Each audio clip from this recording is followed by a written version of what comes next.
Let me ask you something honest. When was the last time it rained at your place and you just watched it run off the roof, down the driveway, into the gutter, and straight into the street drain? If you're like most people, that happened last week, maybe 3 days ago. And while that water was pouring away from your property like money out of a torn pocket, your water bill was sitting on the kitchen counter, reminding you that the utility company owns your thirst. I want you to think about something for a second. The average American home roof catches somewhere between 100,000 and 150,000 gallons of rainwater every single year. Not every decade, every year. The roof you already own, the one you already paid for, the one sitting right above your head, is intercepting enough water to keep a serious homestead running, garden, animals, household needs, and you are letting nearly all of it escape. Now I know what some of you are already thinking. Rainwater harvesting. Yeah, I've heard of that. I looked it up. The systems online run anywhere from $400 to $3,000 for anything serious. I've seen those IBC tote setups with the fancy first flush diverters and UV filters and all the plumbing fittings that add up to more than the materials themselves. And I've seen the simpler barrel systems that catch maybe 50 gallons before they overflow and don't do a single thing about water quality. So you're stuck between expensive and inadequate, and in the meantime you keep paying the utility company for water that fell from the sky for free. What I'm going to show you today is different. It's a system built on a principle that people used for centuries before municipal water was even a concept. It costs $23 if you shop right, and I'm going to walk you through every piece of it. This system has one feature that almost nothing in the modern DIY space talks about, and that feature is the reason water utilities would rather you never see this video. That feature is copper, and by the time we're done today, you're going to understand exactly why your great-great-grandparents built every cistern and rain barrel they owned with copper fittings, and exactly why that knowledge got buried. Here's the part of the conversation that nobody in the hardware store is going to have with you, because the hardware store profits from you not knowing this. The modern water treatment industry is a business, full stop. It is not a public service disguised as a business. It is a business that occasionally provides a public service. And like every business, it grows by creating dependency. The more you need them, the better they do. The more you trust your tap and distrust everything that isn't their tap, the more they charge, and the more quietly they raise rates, and the more they lobby your state legislature to restrict rainwater harvesting in places like Colorado and Utah, which spent decades telling residents that catching rain off their own roofs was literally illegal. Think about that. It rained, it hit your roof, and the government, pushed by water utility lobbyists, told you that you did not have the right to keep it. Those laws are changing in most places. Most states now allow residential rainwater harvesting with reasonable limits, but the cultural damage has been done. An entire generation of homesteaders and rural landowners internalized the idea that harvesting rainwater is fringe, is risky, is somehow not quite right, and the filter industry stepped into that space beautifully. They sell you on the idea that rainwater is inherently contaminated, that you need a $150 carbon block filter, and then a UV sterilizer, and then a reverse osmosis membrane, and then a remineralization cartridge, and you need to replace all of those on a schedule, and you need to test your water regularly. And frankly, isn't it just easier to pay the utility? That is the message. Isn't it just easier to pay us? And here's the irony. The municipal water they're comparing favorably against rainwater, that water is treated with chlorine and chloramines. It picks up trihalomethanes during treatment. It runs through aging pipe infrastructure, sometimes lead pipes, sometimes galvanized steel that's been corroding for 60 years. In some cities, the fluoride concentration is inconsistently dosed. I'm not here to fearmonger about tap water, but I am here to tell you that the argument that tap water is automatically superior to properly harvested rainwater is not a scientific argument. It is a marketing argument. Properly harvested rainwater, managed through the right materials with the right first-stage filtering, has been the primary drinking water source for millions of people across thousands of years of human history. And the copper component of that system is the part that modern material science has actually confirmed rather than debunked. Let me take you back somewhere, not to some mystical ancient civilization, but to rural America in the 1800s. Specifically to the rural Midwest and Appalachian communities that didn't have access to wells with clean water tables.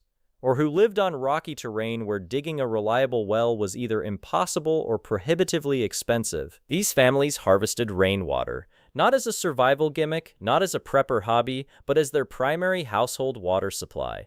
And the way they did it involved something you can still buy at your local plumbing supply store for about $2 a foot. Copper pipe, copper gutters, copper collection fittings, copper-lined cisterns. The Farmer's Almanac from 1862 actually addressed this directly. There were recommendations for sizing copper guttering relative to roof surface area, for the depth of the cistern based on family size, and for the importance of keeping the collection material free of iron, because iron was already understood to promote bacterial growth in standing water in a way that copper did not. The Amish communities of Lancaster County and Holmes County in Ohio maintained this practice well into the 20th century, and some do to this day. If you've ever spent time with an older Amish farmer, particularly anyone over 70 who remembers life before rural electrification programs made deep well pumps affordable, ask them about the copper in the cistern system. The answer you get will be matter of fact. Of course there was copper in the collection line. That's how you kept the water clean. Indigenous communities across North America, particularly those in the arid Southwest where rainfall is precious and every drop counts, developed collection systems in sandstone that routed water through channels sometimes lined or fitted with naturally occurring copper deposits. The Anasazi cliff dwellers, whose descendants include the Pueblo peoples of New Mexico and Arizona, built cisterns and collection channels that researchers studying in the 20th century found still contained measurably lower bacterial loads than the surrounding natural water sources.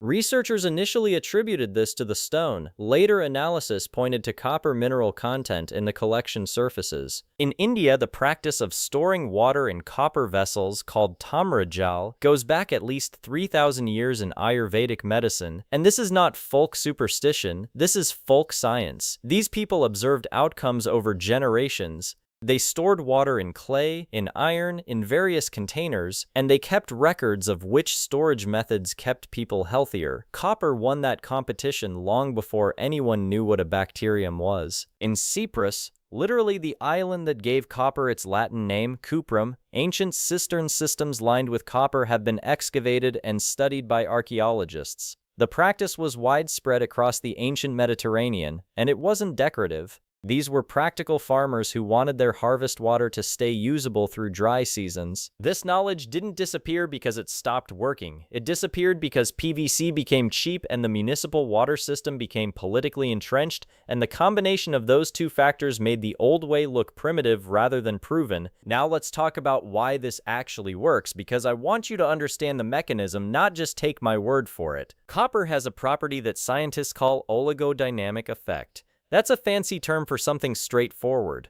Copper ions are toxic to microorganisms at concentrations that are completely safe for humans. When water contacts a copper surface, a tiny amount of copper dissolves into the water. We're talking parts per billion here, and those copper ions disrupt the cell membranes of bacteria, algae, and many viruses. The microorganism absorbs the copper ion. It interferes with enzyme production, and the organism dies. The EPA's own antimicrobial copper registration, which copper received after extensive testing, confirms that copper surfaces kill over 99.9% of bacteria within 2 hours of contact. That's the EPA, the same regulatory body that mandates water treatment standards. They have registered copper as an antimicrobial material. In the context of a rain harvesting system, here's how this plays out practically. Rain falls on your roof. Depending on your roofing material, it picks up dust, pollen, bird waste, atmospheric particulates, and some microbial contamination. It's not dangerous water, but it's not pure either. When that water runs through copper guttering and copper collection pipe before it reaches your storage tank, the contact time with copper begins treating it passively. No electricity, no chemicals, no filter cartridges to replace, just physics and chemistry doing what they've done for 3,000 years. Now here's an important nuance. The contact time matters. A brief run through a copper downspout is not as effective as a longer dwell time against copper surface. This is why the system I'm going to describe to you includes a copper coil in the pre-storage stage. It's designed to slow the water slightly and increase contact time before it enters the main barrel. The second piece of this system is the first flush diverter. This is the part that most cheap rain barrel setups skip, and skipping it is why those setups produce questionable water quality. The first flush diverter is a simple pipe configuration that captures and diverts the initial flow of water from any rain event, roughly the first gallon or so, and discards it. That first flush is where most of the roof contamination is concentrated. Bird droppings, dried debris, atmospheric fallout that settled on your roof between rain events, you don't want that in your storage. The first flush diverter gets rid of it automatically without any action from you. Combine a first flush diverter with copper contact in the collection line, and you have a passive, self-managing water quality system that addresses microbial contamination in a way that a simple rain barrel simply cannot. Now a legitimate question, what about lead? Some older roofing materials, particularly old painted roofs, old metal roofing, or roofs near industrial areas, can contribute heavy metals and other contaminants to roof runoff. If you have an old painted roof, particularly one painted before 1978 when lead paint was common, I would recommend a simple heavy metals test kit before drinking your harvested water. These are available for about $20 at most hardware stores and online. If you have a modern asphalt shingle roof, a metal roof, or a tile roof, your risk from this category is low. For the vast majority of people with post-1980 roofs in non-industrial areas, the limiting factor in water quality is microbial, and that is exactly what this system addresses. The copper ion concentration in water that has passed through this system typically runs between 0.1 and 0.3 milligrams per liter. The EPA's maximum contaminant level for copper in drinking water is 1.3 milligrams per liter. You are at roughly 10 to 20% of the allowable limit. This is not a theoretical safety margin, it's a wide one. The final piece of the science is settling. When water sits in a closed container for 24 to 48 hours, particulates that pass through your collection system settle to the bottom. This is why the design I'm going to show you draws water from a spigot positioned 6 inches above the bottom of the barrel, not from the very bottom. You're drawing the settled, cleaner water from the middle of the column, and you leave the sediment layer undisturbed at the bottom. Every few weeks you drain the barrel completely, let it dry, and start fresh. That's the whole mechanism. Roof collection, first flush diversion, copper contact treatment, covered storage, draw from mid-column, no electricity, no filter subscriptions, no moving parts beyond a simple valve. Alright, let's build this thing. I'm going to walk you through every piece, what it costs, where to get it, and how it goes together. No special tools, no plumbing license required. If you can use a hacksaw and a wrench, you can build this in a single afternoon. What you are building: one copper integrated rain harvesting station capable of collecting water from a standard residential downspout and storing it in a covered 55-gallon food-grade barrel with a mid-column draw spigot and a passive first flush diverter. This is a single station unit. You can multiply it. I run 4 of these at my place, but we're building one today. The materials. First item, 155-gallon food-grade plastic barrel. You want blue or white, food-grade HDPE. Do not use a barrel that previously held chemicals, pesticides, or petroleum products. You want one that held food, corn syrup, olive oil, fruit juice, molasses. These are available from food processing facilities, restaurant supply liquidators, or Craigslist. Budget $8 to $12 if you source locally. Online they run more, so shop local. Second item, 4 feet of half-inch copper pipe. This is Type M copper, the standard thin-wall variety available at any hardware or plumbing supply store. At current prices, 4 feet of half-inch Type M copper runs about $6 to $8. You don't need anything special. Standard half-inch Type M from the plumbing aisle. Third item, 1 half-inch copper end cap and 2 half-inch copper slip couplings. These are the fittings, budget about $2 for all 3. Fourth item, 1 brass hose bib, also called a brass spigot or ball valve, with a 3/4 inch thread on the inlet side. This runs about $4 at a hardware store, less if you buy online or at a plumbing surplus. Fifth item, 1 3/4 inch hole saw bit if you don't already have one. These run about $3 for a basic bimetal hole saw. If your drill kit already includes one, you're ahead. Sixth item, standard plumber's Teflon tape. 1 roll, already in most people's toolboxes, costs under $1. Seventh item, 4 feet of flexible black corrugated drain pipe, 3-inch diameter. This is your first flush diverter chamber, cost about $2. Total $22 to $26 depending on where you source your barrel and fittings. The $23 figure in the title is achievable if you find a good barrel locally. Tools you need: a drill, the hole saw bit, a hacksaw or pipe cutter, a wrench, and sandpaper. Building the first flush diverter. Cut your 4-foot section of 3-inch corrugated drain pipe if it is not already 4 feet long. This pipe is going to be oriented vertically and will be installed between your existing downspout and the inlet of your barrel. The way a first flush diverter works is simple. Water entering from the top fills the vertical chamber first. Once that chamber is full, roughly 1 gallon, water overflows through a T fitting into your barrel. The first gallon of roof runoff stays trapped in the vertical chamber. When the rain stops, that chamber slowly drains through a small bleed hole you're going to drill in the cap at the bottom. Drill a small hole, about 1/8 of an inch, in a 3-inch end cap and press it onto the bottom of your corrugated pipe. This is the slow drain bleed. It takes about an hour for that trapped first flush water to drain out after rain stops.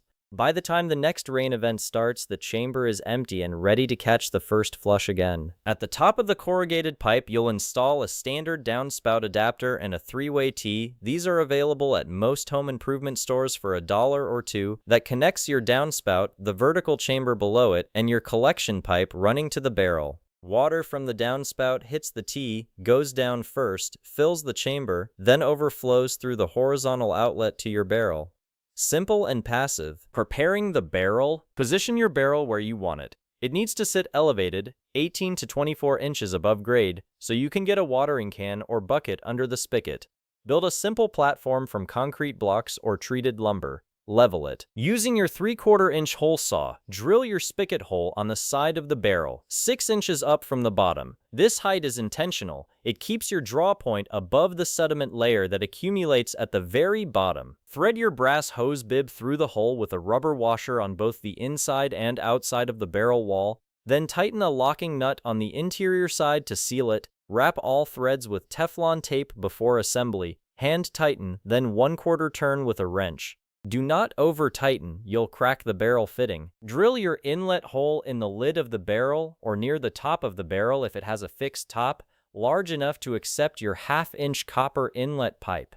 If your barrel has a removable bung, that's the threaded plug on the top, you can use a bung adapter fitting instead of drilling. Building the copper coil. This is the piece that separates this system from every basic rain barrel on the market. Take your 4 feet of 1/2-inch copper pipe. You're going to coil this by hand or by wrapping it around a round form. A coffee can works perfectly. Make 4 to 5 loose coils, 6 to 8 inches in diameter. The goal is to fit this coil inside the upper portion of your barrel, just inside the inlet, so water flows through the copper coil before dropping into the main storage volume below. Solder 1 copper slip coupling onto each end of the coil using standard lead-free plumbing solder, or, if you are not comfortable with a soldering torch, you can use push-to-connect fittings which require no soldering at all and are available at any hardware store. They cost a bit more than soldered fittings, but for someone not experienced with soldering, push-to-connect is completely fine for this application. Cap one end of the coil with your copper end cap. The open end of the coil is your water inlet.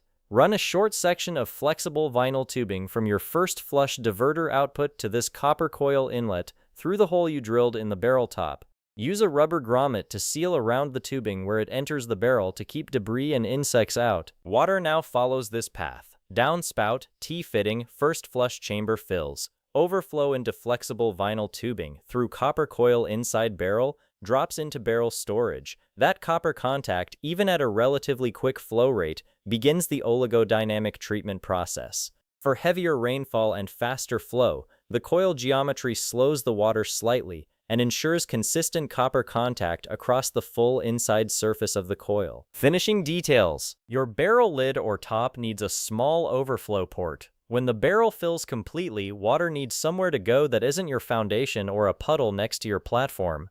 A simple 1/2-inch bulkhead fitting near the very top of the barrel, connected to a short section of flexible tubing that directs overflow away from the platform, toward your garden, toward a second barrel if you're daisy chaining, toward a ground level soakaway, handles this cleanly. Keep the barrel covered at all times. A barrel cover or secure lid prevents mosquito breeding, keeps debris out, and stops algae growth by blocking sunlight. If your barrel doesn't come with a tight-fitting lid, a piece of shade cloth secured with a bungee cord across the top works as an interim solution, though a solid lid is better. Every 2 to 4 weeks during active use, open the bottom spigot fully and let the barrel drain completely, including the sediment layer at the very bottom. Let it dry in sunlight for a day if possible. UV from sunlight provides supplemental surface sterilization inside the barrel. Then close the spigot and start collecting again. That is the complete system. Downspout, first flush diverter, copper coil, covered barrel with mid-column draw spigot and overflow port. Scaling up. If you want to approach the 5,000-gallon annual yield figure,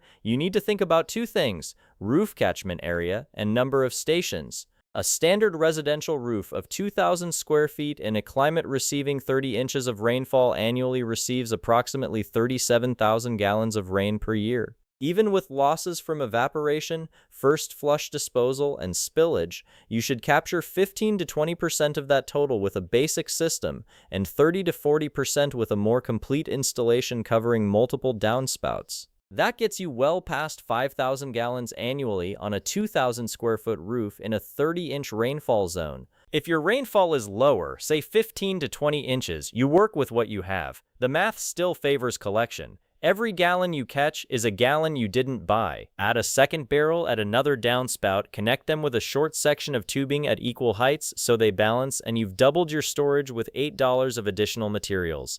A third barrel adds another 55 gallons of capacity for the same incremental cost. Most homesteads I've talked to that use this system run between 4 and 8 stations, depending on how many active downspouts their roof has. Let me tell you what this actually looks like in practice, because I've had this running for 3 years and I can give you real numbers, not projections. In a normal rainfall year at my property, I collect between 4,000 and 5,500 gallons across 4 stations. My stations serve the garden primarily, but I've used barrel water for livestock, for washing equipment, and for emergency household use during periods when I was suspicious of pressure fluctuations in the municipal supply. The water quality, tested twice a year with a basic coliform and heavy metals kit, has come back clean every single time. The copper is doing its job. My water bill for outdoor and irrigation use, which in this climate used to run $40 to $60 a month during the growing season, has dropped to essentially zero from April through October. That is somewhere between $200 and $300 per year that stays in my pocket from a $23 one-time investment per station. An older gentleman I met at a rural trade show in Tennessee, a man in his late 70s who grew up on a farm that didn't have running water until he was a teenager, told me something I've thought about many times since. He said his father always told him, "The rain doesn't know who owns the land. It falls where it falls. You either decide to be there with your hands out, or you let someone else sell it back to you." That's not philosophy. That's practical homesteading wisdom that got buried under 60 years of infrastructure dependency and marketing. You do not need the utility company's permission to catch what falls on your roof. You do not need a $1,000 filtration system to make rainwater safe. You need $23 one afternoon and the willingness to build something that works the same way it worked for your ancestors, because the physics hasn't changed, the chemistry hasn't changed, and the water falling from your sky is the same water it has always been. Build this, multiply it, share it. The unseen farm exists for one reason: to make sure the old knowledge doesn't stay buried. We'll see you next week.